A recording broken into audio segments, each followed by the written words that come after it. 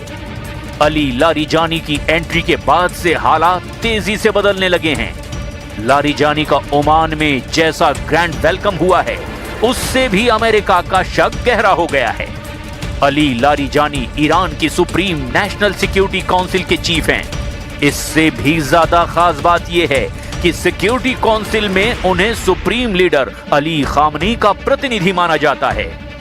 यानी ईरान की राष्ट्रीय सुरक्षा तय करने वाले सबसे बड़े कमांडर अली लारीजानी ही हैं। लारीजानी के पास ईरान के न्यूक्लियर प्रोग्राम की मास्टर की होने के भी दावे किए जाते हैं। जाहिर है लारीजानी के रहते ईरान एटमी डील में बैकफुट पर नहीं जाने वाला। तो क्या ट्रंप अपनी शर्तों में ढील देंगे? क्या ईरान से युद्ध टालने के लिए सुपर पावर इजराइल को नाराज कर सकता है? इसका डर नेतन्याहू को सताने लगा है।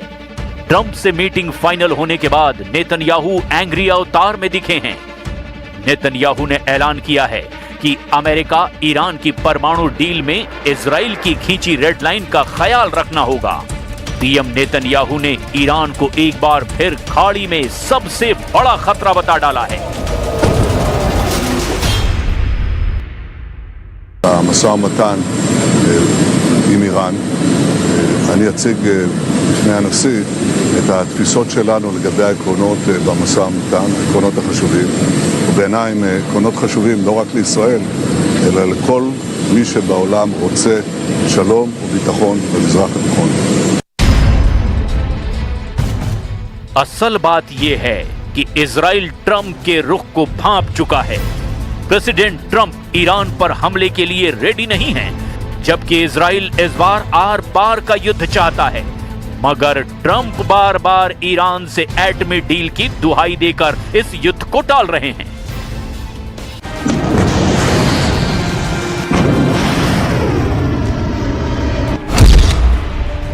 अमेरिका के कैरियर बैटल ग्रुप की तस्वीर नंबर 1, अमेरिका के कैरियर बैटल ग्रुप की तस्वीर नंबर 2, ये तस्वीर नंबर 3 जिसमें एयरक्राफ्ट कैरियर भी है और आर्लेट बर्ग क्लास का डिस्ट्रॉयर भी। और इस बैटल ग्रुप की सबसे खतरनाक ताकत तस्वीर नंबर 4, अमेरिका ने अपने जंगी बेड़े के साथ साथ बाकी जहाजों को भी ईरान से दूरी बनाए रखने का ऑर्डर जारी किया है।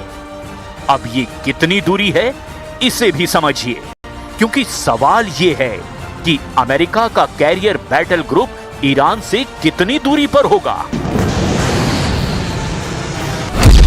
ईरान के मिसाइल और कामिकाजे ड्रोन की रेंज ज्यादा से ज्यादा 2500 किलोमीटर है, लिहाजा अमेरिका की कोशिश है कि वो ईरान के कम से कम 3000 किलोमीटर से दूरी बनाए रखे।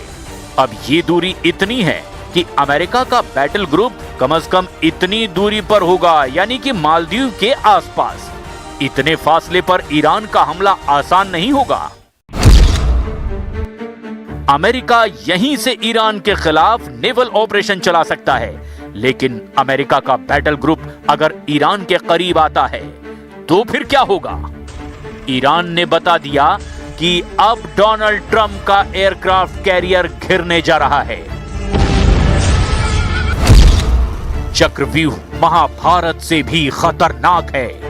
अमेरिका ने जिस बैटल ग्रुप को ईरान से लड़ने के लिए भेजा है, ईरान ने बता दिया कि उसे हजारों सैनिकों के साथ पहले घेरा जाएगा, वार्निंग दी जाएगी और अगर तेहरान का हुक्म नहीं माना गया तो उसे डुबो दिया जाएगा। ईरान के रिवोल्यूशनरी गार्ड्स की धमकी बहुत खतरनाक है। ईरान की फास्ट बोट इस वक्त फारस की खाड़ी में घूम रही है। अमेरिका के जंगी जहाजों की तलाश की जा रही है और जैसे ही उन्हें अमेरिका के वॉरशिप नजर आएंगे, उन्हें ऐसे ही घेर लिया जाएगा। चारों तरफ ऐसा चक्रव्यूह रचा जाएगा जिसमें फंसे ट्रंप के सामने फिर सरेंडर के अलावा कोई रास्ता नहीं बचेगा।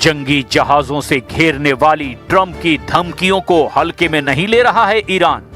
अगर ट्रंप माइंड गेम खेल रहे हैं तो ईरान ने भी दावा किया है पलटवार ऐसा होगा कि ट्रंप का दिमाग महसूस करेगा समंदर वाला जलजला।